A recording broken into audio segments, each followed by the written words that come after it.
Cécile, vous venez avec moi. Alors, France 2030, projet ambitieux. Céline, vous êtes cofondatrice et présidente donc, de Coven.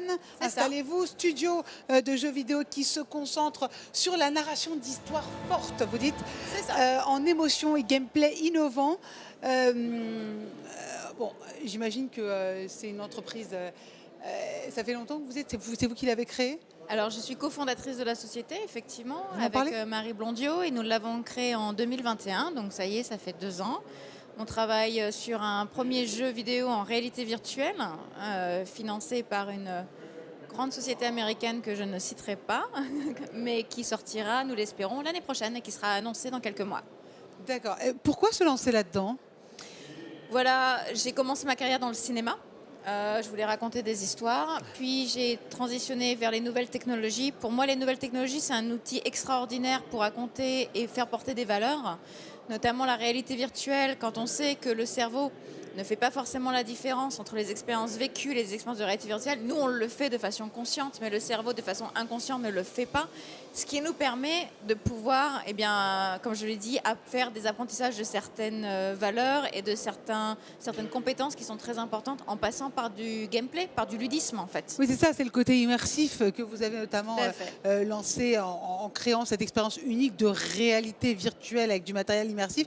Expliquez-moi juste comment ça se passe. C'est matériel manuel, immersif et ludique de défense contre les violences sexuelles et sexistes. C'est ça. C'est assez... on n'a jamais vu ça dans le gameplay. Non, mais c'est vrai, pourquoi est-ce que c'est important pour vous? Déjà, c'est très important en tant que survivante moi-même de violences domestiques. Et quand j'ai été en 2017 en Irak pendant la guerre, que j'ai rencontré des femmes qui avaient aussi survécu l'esclavage sexuel, qui avaient décidé de prendre les armes pour aller sauver leur sœur qui était toujours en captivité de Daesh. C'est une rencontre qui a complètement bouleversé, changé ma vie. Et j'ai compris qu'elles avaient été complètement transformées par leur empowerment. C'est un mot qui n'existe pas vraiment en français, c'est frustrant. Physique, leur incarnation, c'est-à-dire que nous, les femmes, on nous dit souvent de ne pas faire trop de bruit, de s'effacer, de ne pas prendre trop de place. Et qu'elles faisaient quelque chose de complètement inverse. Une fois de plus, s'incarnant, s'imposant. Nous, on n'est pas des victimes, on est des survivantes. Nous, on n'est pas des statistiques, on est des combattantes. Et passer cet empowerment que j'ai ressenti avec elles pendant la guerre, à tous nos joueurs et nos joueuses à travers les outils de la réalité virtuelle. Donc pour vous, c'était une thérapie? Complètement. Moi, ça m'a complètement transformée et ça m'a complètement changée. Oui, tout à fait. Et c'est comme ça qu'on peut réparer les gens à travers justement le gameplay, en les sensibilisant un peu plus? On peut les aider à s'incarner, à se sentir forts dans leur propre corps. En fait, il s'agit de reprendre le contrôle de son destin et de reprendre le contrôle de sa physicalité et de son corps. Et ça fait vraiment des miracles, et notamment chez les femmes, mais aussi toute personne qui a été malheureusement victime de violence. Vous estimez avoir été plus chanceuse que les autres d'avoir justement vu sur votre parcours des personnes comme ça en 2017? Complètement, notamment, je me sens très très chanceuse et c'est aussi ma responsabilité. Dans votre malheur, parce que c'est quand même tragique que vous avez vécu, mais malgré tout... Tout à fait, mais s'en sortir et surtout d'apprendre des outils qui peuvent servir à d'autres personnes. Et pour moi, il n'y a rien de plus joyeux et il n'y a rien de plus beau que d'apporter ça à un maximum de personnes autour de moi.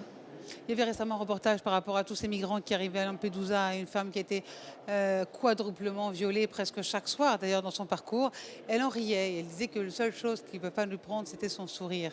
Vous y pensez aussi? Parce que dans Gameplay, il y a vos jeux. Le jeu, c'est le sourire. C'est ça aussi que vous pensez? Il y a notamment cette expérience qui s'appelle Fight Back de réalité virtuelle qui vise à combattre les violences à l'encontre des femmes. Nous l'avons présenté aux Nations Unies à New York il y a 2 mois et nous allons le déployer notamment dans les camps de réfugiés et aussi les camps de migrants qui sont effectivement des personnes qui sont targetées parce que c'est des personnes en position de faiblesse.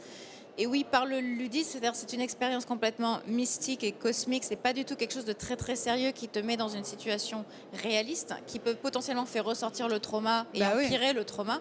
C'est l'exact inverse. Et effectivement, par la beauté, par le sourire et par l'utilisation de la métaphore, finalement, c'est ainsi qu'on essaye de faire passer ce message et ce sentiment d'empowerment. Il y avait besoin plus de femmes dans le milieu des jeux vidéo?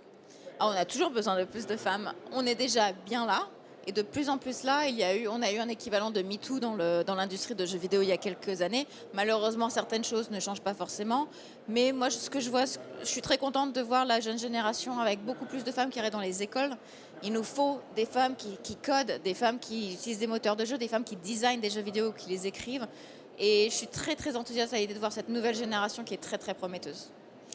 En mars 2022, c'était le pic, un des pics de votre carrière qui est encore, à mon avis, très longue. Vous avez été médaillé des Arts et Lettres pour votre contribution au rayonnement des arts et lettres en France et dans le monde. Cette année, le BIC 2023, le thème, c'est la fierté. J'imagine que ça a fait partie, dans votre parcours, de l'un des points de fierté. Quelles sont vos ambitions, vos prochaines fiertés? Elles se situent où, C'est Céline? marrant parce que moi j'habite aux États-Unis depuis 10 ans et aux États-Unis on a une autre approche de la fierté, elle s'exprime beaucoup plus facilement, elle se partage beaucoup plus facilement alors qu'en France pas tellement. Mais c'est tabou. C'est pour ça que Oui, BPI France a voulu la mettre à l'honneur. tout à Non, fait. mais appelons un chat, c'est tabou. Tout à fait.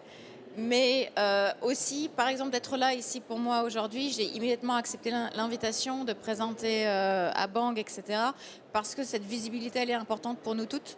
On est là, on est présente, on a une voix, et rien que par ça, on va inspirer notre génération. Et mes futurs projets, c'est dans la continuité de ce que je fais, c'est-à-dire des histoires fortes, des histoires belles, qui apportent un message de changement et de positivité et de générosité, surtout, je l'espère.